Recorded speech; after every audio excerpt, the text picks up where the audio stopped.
My fellow bassists, have you ever wondered how guys like Steve Harris can play fast fingerstyle bass lines for hours? Or maybe you find when you're crossing strings quickly, your playing gets a lot less clean. Or you might be thinking that you're playing all the right notes, but your fingerstyle bass lines still just don't sound pro. These are all very common problems that I'm going to help you solve today as I reveal 3 famous bass lines that fixed my fingerstyle technique. So when I say the word flea, because you're a weird bassist like me, you don't think of this, but instead you think of a crazy slap bassist. But one thing that often gets overlooked with Flea is his incredible fingerstyle technique, and I would say one of the best examples of this is actually a lesser known Chili Peppers song called Come On Girl. It's not as flashy as something like Around the World, but it takes a lot of stamina and dexterity.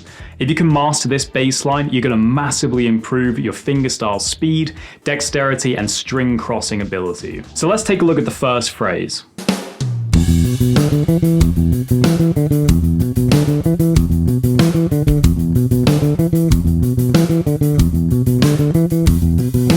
So all you're doing there is a 1-bar pattern that outlines a 7th chord with no 3rd and just repeating it 4 times.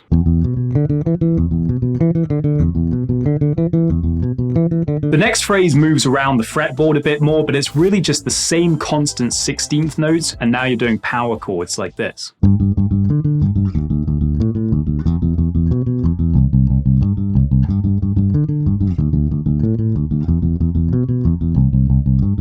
And there's just one more phrase to add, which is slightly more complicated, but it's still just outlining chords, which goes like this.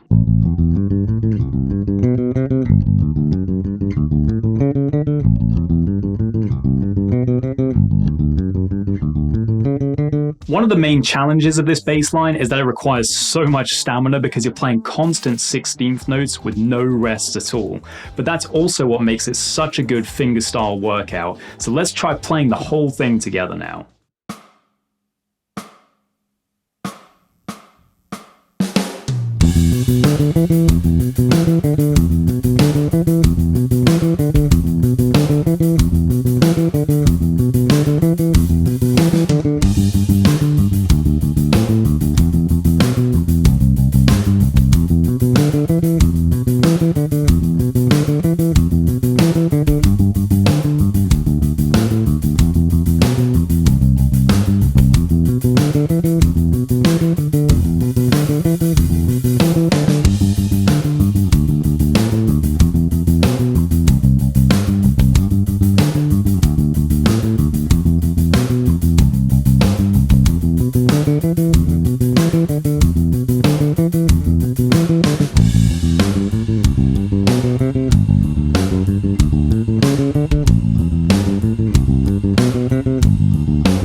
Don't worry if you had to stop at some point, just let me know in the comments which level you got to. My biggest piece of advice for that bass line is to make sure you're always using alternating fingers in the right hand at all times. It can be tempting to rake some of the notes where you play a note with one finger on one string and then pull through to the next string.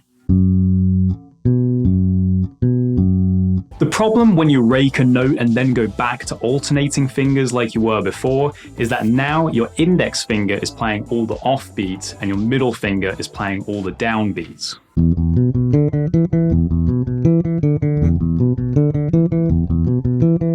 This often means that you start putting accents in the wrong places and the bass line just doesn't really sound consistent anymore. There's nothing necessarily wrong with raking notes, but it is a crutch for a lot of inexperienced players, and if you become too reliant upon it, it's going to really limit what you can do later on. Okay, so the next bass line that fixed my fingerstyle technique is called Canned Heat by Jamiroquai. The funny thing about this bass line is that it's actually performed on a Nord lead synthesizer. So the story goes that the bass line was written by the band's keys player Toby Smith and was supposed to be performed by their bassist Stuart Zender, but Stuart left the band halfway through recording that album, so they got Toby to play it instead. Whatever the real story is, it's an amazing bass line that sounds awesome on bass as well, so take a look at the first phrase.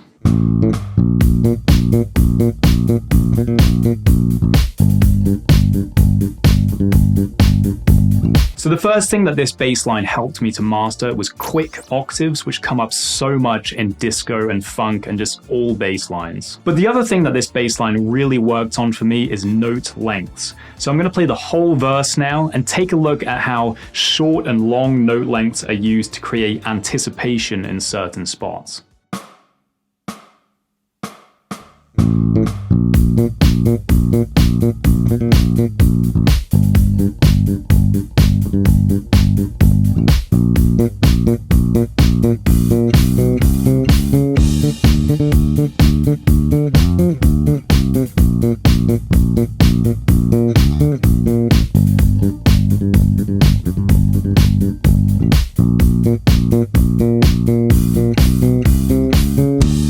In my never-ending quest to save you time, I created an exercise that takes elements from all three of these bass lines and combines them into the ultimate 5-minute fingerstyle workout. If you do it once or twice every day for a few weeks and remember all of the tips that I've given you in this lesson, you'll be able to play a full set of fast fingerstyle bass, no problem. You can get that exercise and practice video for free if you just click the link in the description. Alright, so the last bass line that really helped me fix my fingerstyle technique is by the one and only Steve Harris. And if any of you are fans of Iron Maiden, you can probably guess it's Run to the Hills.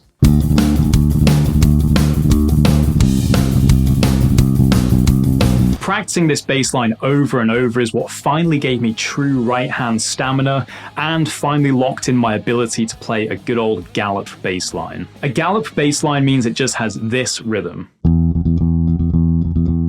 because it sounds a little bit like a horse galloping. So there's two ways that I play a gallop bass line. Either I alternate every single note like this, or I play the first two notes of the gallop with my index finger and then alternate the rest.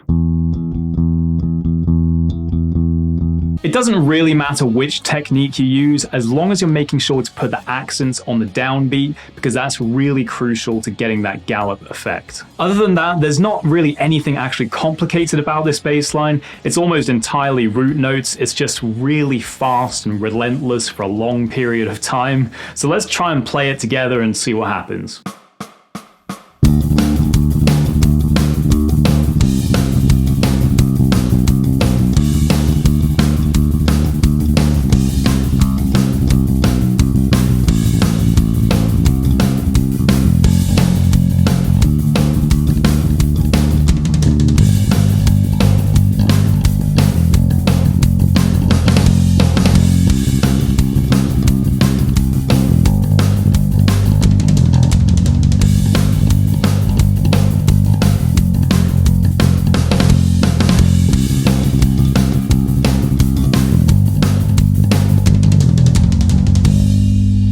Now that's a serious workout. Let me know in the comments which level you got to. So if you want to be able to play any fingerstyle bass line you want, as well as master all the other aspects of music, right now I'm offering a free trial of the Basecamp Gold membership. This is where you can join over 4,000 fellow bassists in learning everything from slap technique to music theory, ear training, and a whole lot more. You'll get instant access to hundreds of exercises, tabs, and videos, including today's 5-minute fingerstyle workout. So if you're interested in that, just click the link in the description to grab your free trial. Thanks so much for coming here and practicing with me. Have a great day, and I'll see you in the next lesson.